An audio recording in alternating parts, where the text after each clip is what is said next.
Hoy vamos a ver cómo hacer un Opinion Essay. Lo tenemos en la Moodle en el apartado de Writing. Aquí os he dejado toda la información que vais a ver en el vídeo de ahora. Empezamos con el ejemplo que viene en nuestro libro de texto. Como veis, tiene su título, que puede ser el mismo del enunciado de la redacción del examen. Y luego vemos que hay 3 párrafos. Se ven claramente diferenciados con sus márgenes, su espacio entre los párrafos. Es lo que debéis imitar para que se vea claramente la diferencia entre la introducción, el cuerpo y la conclusión. En una opinion essay, en la introducción, presentamos el tema y damos nuestra opinión, como podéis ver aquí en My Opinion, ¿vale?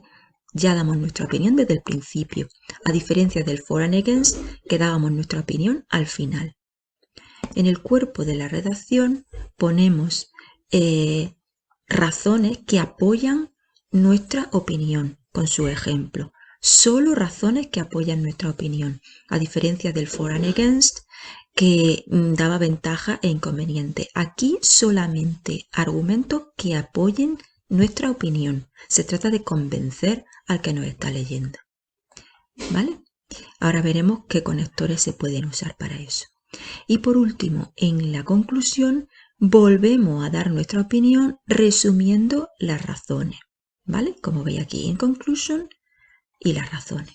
Vamos a ver el lenguaje que usamos en cada momento. He puesto en amarillo los conectores. En verde alguna palabra que se suele usar habitualmente en este tipo de redacciones. Y luego en rojo verbos modales. Y en azul otras cosas importantes. Vamos a ir poco a poco. Empezamos con los conectores. Usamos conectores de opinión como in my opinion. Usamos en el cuerpo de la redacción conectores de secuencia como firstly, secondly, conectores que suman, puesto que tenemos que ir dando cada vez más argumentos a favor de lo que opinamos, como in addition, furthermore, moreover, also. Al final, en la conclusión, un conector para concluir y, bueno, cuando damos alguna razón, pues algún conector como especially. Hemos dicho que usamos verbos modales. Normalmente los tiempos verbales que vamos a usar son presente simple y verbos modales. ¿Por qué verbos modales? Pues porque estamos dando nuestra opinión y podemos estar equivocados. Entonces, pues mi opinión debería ser obligatorio, podría llevar a... En fin, no nos atrevemos a decir lo que se debe o lo que no se debe hacer, sino lo que se debería, lo que podría. Por eso usamos verbos modales, ¿vale? Otra cosa importante aquí, estamos usando casi siempre verbos en gerundio como sujeto de la oración, ¿vale?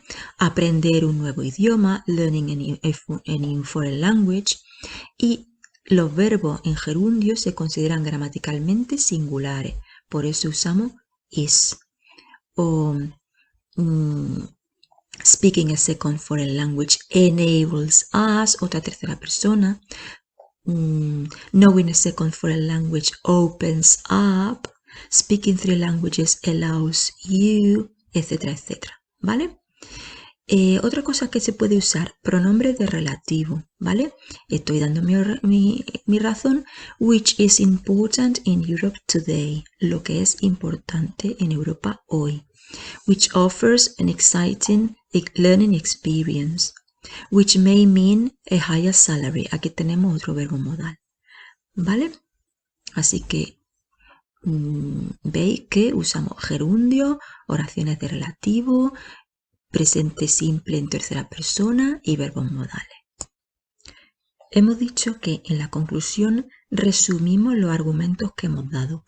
Vamos a ver cómo lo hacen aquí para que ocupe tan poquito espacio. In conclusion, learning a new foreign language should be compulsory in school because of the advantages, a causa de las ventajas, in terms of, y fijaos cómo resume, cultural understanding sería la primera idea, travel sería la segunda idea, education sería la tercera idea y future employment sería la cuarta idea. Es decir, resume cada idea en una palabra o un sintagma nominal. Fijaos en cómo lo hace para intentar imitarlo. Otra cosa importante es que es un ensayo. Y en los ensayos debemos usar lenguaje formal o neutral, es decir, debemos evitar las abreviaturas, las contracciones como I've, don't, can't, I'm o expresiones coloquiales. Y solamente debemos usar lenguaje personalizado cuando expresamos nuestra opinión como I believe or as I see it. ¿Vale? Aquí tenemos otro ejemplo que lo tenéis en el cuadernillo, en el que también os pongo o podéis ver con los conectores. In my opinion, first of all, secondly, in addition, furthermore, y para resumir, in short, y para dar mi opinión otra vez, personally. Volvemos a ver gerundio con su tercera persona del singular, ¿vale? Como aquí, como aquí, como aquí, como aquí, como aquí, etc. Y verbos modales para que mi opinión no sea categórica, ¿vale? En este caso tenemos 4 párrafos, pero porque el cuerpo lo ha dividido en 2. Pero queda clara la diferencia entre la introducción, la conclusión y el cuerpo. Y como vemos, importante, tanto la introducción como la conclusión son más pequeños, más cortitos que el cuerpo, incluso aunque lo divida en 2 párrafos. Importante eso también, ¿vale? No pongáis una introducción kilométrica. Otra cosa importante, intentad no empezar diciendo I'm going to write about, eso aburre a las piedras, ¿vale? Evitad eso a toda costa. Imaginad que tiene que corregir 200 redacciones que empiezan todas igual. Por último, aquí tenéis un resumen de lo que hay que poner en cada párrafo, del lenguaje que podéis usar en cada uno de ellos, cosas importantes que hay que recordar o que corregir cuando termino. Y aquí tenéis conectores para expresar opiniones personales, como in my opinion, I believe, para hacer una lista de puntos o de razones que apoyen vuestra opinión, to begin, start with, for a start, y de secuencia, secondly, thirdly, finally, para dar ejemplo, que muchas veces solo no sabemos, for example, intentad usar también estos, para añadir puntos al mismo tema, and, in addition, furthermore. Y para concluir podemos usar estos. Si tenéis problemas con cómo se escribe conclusion, usad otros. No empeñéis en usar algo que a veces pensáis que está mal. Y ya está. Se trata de practicar y ver muchos ejemplos si es posible.